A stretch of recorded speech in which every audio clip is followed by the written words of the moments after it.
소설가 체오프, 그러니까 체오프의 소설에 대해서 먼저 얘기를 하고 아무래도 이게 더 큰 비중을 차지하기는 하겠습니다.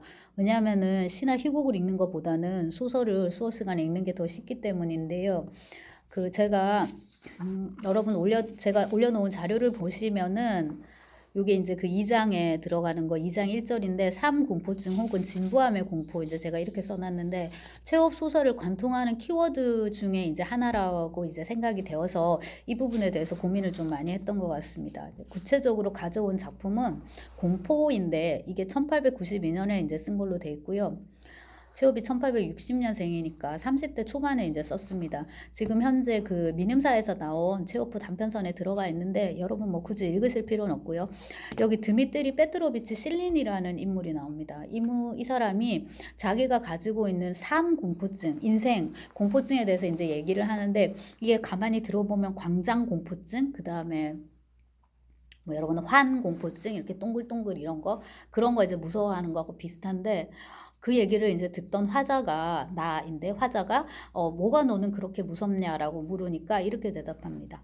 전부 무서워요. 나는 타고나길 깊이가 없는 사람이고 사후세계라든지 인류의 운명이라든가 하는 문제에는 거의 관심이 없고 대체로 저 높은 하늘의 문제에는 거의 관여하지 않습니다. 내가 무엇보다도 무서운 것은 저 진부함인데요. 우리 중 누구도 그것에서 몸을 피할 수가 없거든요. 이런 식의 이제 표현을 씁니다.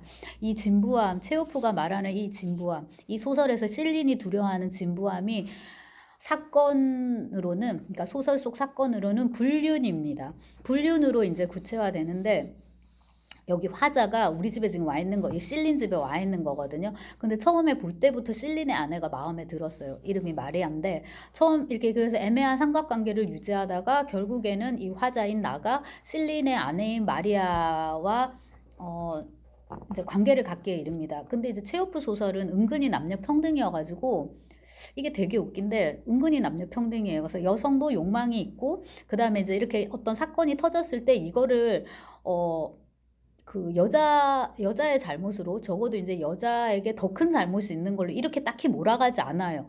그냥 둘 다 그냥 그런 거고 인간은 그냥 원래 욕망에 나약하니까 그냥 이제 그렇게 된 거다 이런 식으로 접근을 하거든요. 이 경우에도 그렇습니다. 근데 제가 좀 읽은 지 좀 되긴 했는데 여기서 인상적인 장면이 화자가 그러니까 이 실린이 알아요. 자기의 아내가 지금 이 화자와 이제 심지어 거의 방금 이제 관계를 가졌다는 걸 알거든요. 근데 이제 모르는 척 합니다. 근데 왜 오셨죠? 이러면 제가 모자를 두고 갔던가 이래서 거기 되게 사소한 아이템이 하나가 나오는데 그게 이제 이 세 인물의 삼각관계와 그 불편한 감정과 그 다음에 이제 또 그것을 무마하는 어떤 방식과 그 다음에 이 모든 갈등에도 불구하고 지속되는 또 지속되어야 마땅한 우리 삶의 진부함과 이런 것들을 이제 여실히 잘 보여주는 걸로 이제 그렇게 됩니다. 그리고 이제 이 화자는 이 실린의 집을 떠나고요. 이 사람들은 나중에 페테르부르크로 가든가 이제 이렇게 돼요. 근데 이제 그들 소식을 전해 듣는데 당연히 이혼하지 않았어요. 둘이는 계속 잘 살고 있더라 이건데 전체 그림을 놓고 보면 이제 이게 우리 삶의 한 풍경일 수 있을 거고 체오프의 키워드를 가지고 오자면 이제 진부함 그런 거겠죠. 여러분 영어로는 버넬리티란 단어 있습니다.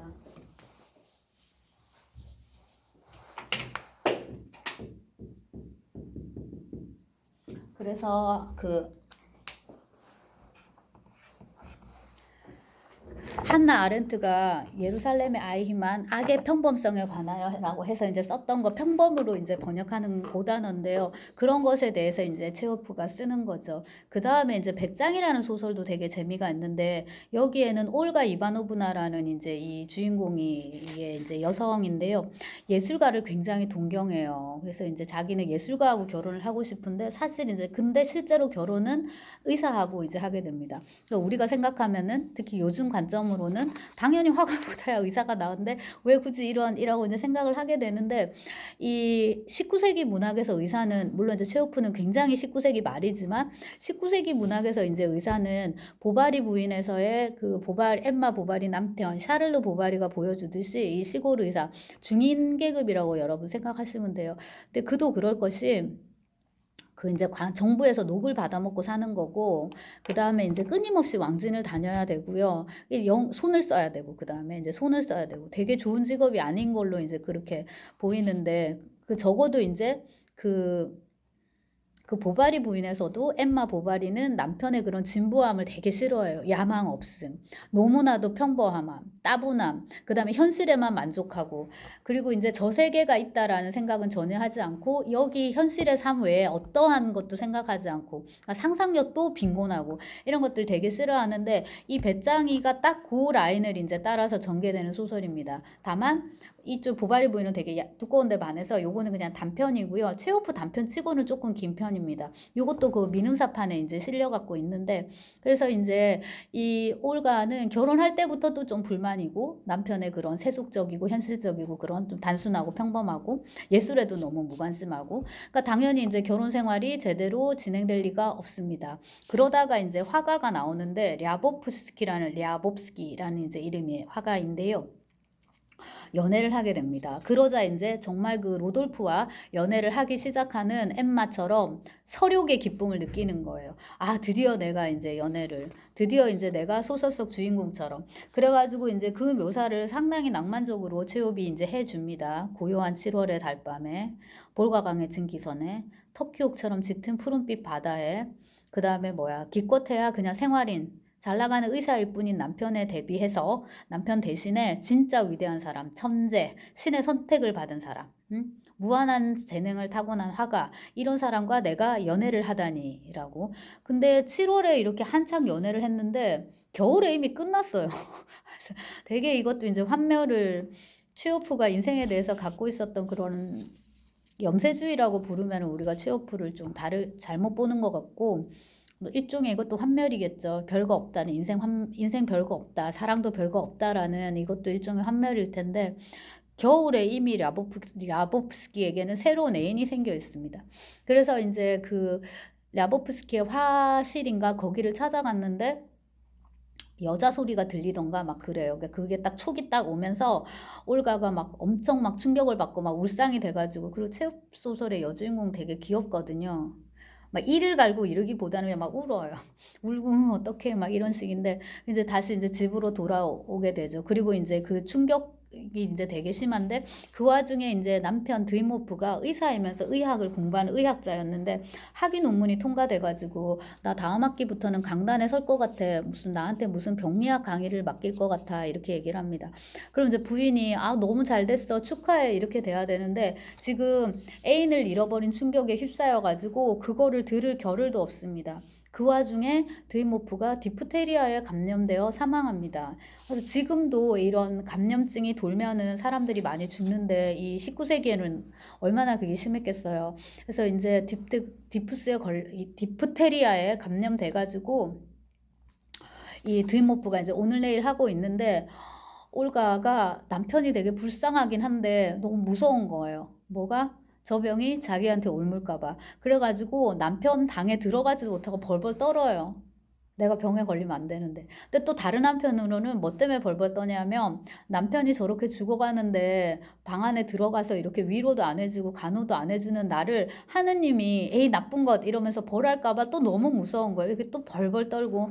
그래서 굉장히 순진한 이제 그런 인물로. 근데 체업 소설의 여주인공들이 대부분 다 이렇죠. 근데 남주라고 해서 또 크게 다르지는 않아요. 그래서 제가 어떻게 보면 남녀 성평등은 체업 소설이 제일이다라고 이제 말씀드리는 게 그런 대목인데, 드이모프, 그녀는 그에게 실수가 있었다고, 아직 모든 것을 잃지는 않았다고 설명하고 싶었다. 인생은 실수라기보다는 오류가 더 맞겠네. 오해가 있었다 뭐 이렇게.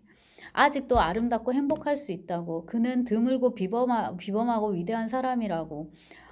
그녀는 평생 동안 그 앞에서 공경심을 품고 기도하고 성스러운 공포를 느낄 거라고 이렇게 이제 말하고 싶었다라고 하지만, 이제 이미 드모프는 이제 죽는 거죠. 그래서 막 그 코스텔로프라고 한 명 친구가 더 나와요. 이 코스텔로프가 나와가지고 당신의 남편은 정말 위대한 의학자였고 뭐 우리는 그를 이름으로 해서 의학계에도 큰 손실을 입었고 등등 막 이런 미사역으로 올가를 위로해 줍니다. 하지만 이제 이게 죽은 들모프를 살려낼 수 있는 것도 아니고 아무런 의미가 없는 거예요. 그래서 이 소설의 마지막을 장식하는 올가의 각성이라는 거, 이것이 그녀의 연애만큼이나 찰나적이고 한시적이다라는 것을 이 들모프의 죽음 이후에 묘사되는 짧은 장면이 보여주고, 하녀가 꾸스텔로프한테 뭐를 어떻게 할까요? 하고 이제 묻는데, 이 꾸스텔로프가 아우, 이렇게 묻고 자시고 할 게 뭐 있어? 이러면서 약간 귀찮다는 듯이 이제 이렇게 얘기를 하거든요.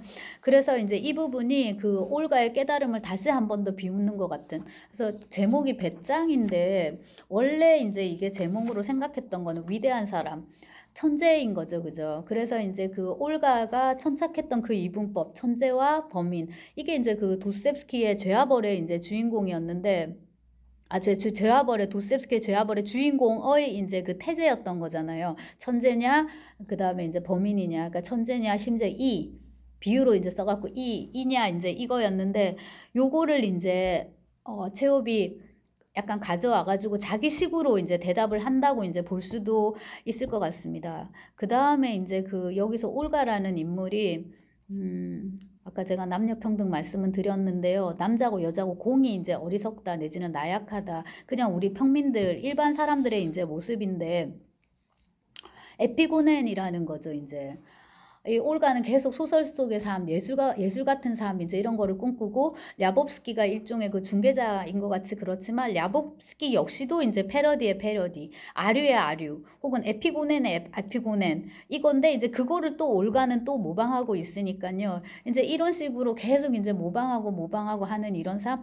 그러니까 이거에 무슨 위대함, 혹은 위대하지 않은 평범함, 이런 것에 이제 이분법이 어떤 의미가 있는가, 뭐 이런 걸 우리가 되물을 수 있을 것 같고, 그 다음에 이제 결국 이제 여기서 사람이 죽는 거잖아요, 드모프가. 그리고 체호프 워낙에 의사였기 때문에 이런 식의 그 죽음들이 소설에 되게 만연하고, 이런 거에 대해서 막 톨스토이적인 그런 막 어마어마한 뭐 의미와 무게를 부여하지 않아요. 그냥 이제 이 역시 그 삶의 한 단면으로, 그냥 삶의 한 흐름으로, 한 큰 흐름 속의 한 단면인 걸로 이제 이렇게 보여주고, 우리의 삶은 엄정한 인가론적 고리가 아니라, 예컨대 이제 올가가 내가 바람도 피웠고 남편이 병에 걸렸는데 옮을까봐 너무 걱정돼서 방에 들어가지도 않고 하니까 하늘이 나를 벌하는 거야. 이런 식의 응가응보가 아니라, 오히려 이제 그렇게 짜여진 것 같은 그런 프로그램을 이렇게 비켜가면서도 실은 뭐야, 교묘하게 이렇게 핵심을 찔러버리는 그런 미지의 메커니즘, 그거를 우리가 신이라고 한다면 또 할 수도 있겠지만은, 이 체호프는 이제 그거를 그렇게 부르지는 않는 것 같고요. 도스텝스키, 톨스토이는 이제 그런 식으로 명명했었지만, 체호프는 그냥 이제 이거를 그냥 삶 자체의 큰 흐름 속에서 이렇게 받아들이는 그런 작가라고 볼 수 있을 것 같습니다. 진부함의 공포, 진부함이 두렵습니다. 네.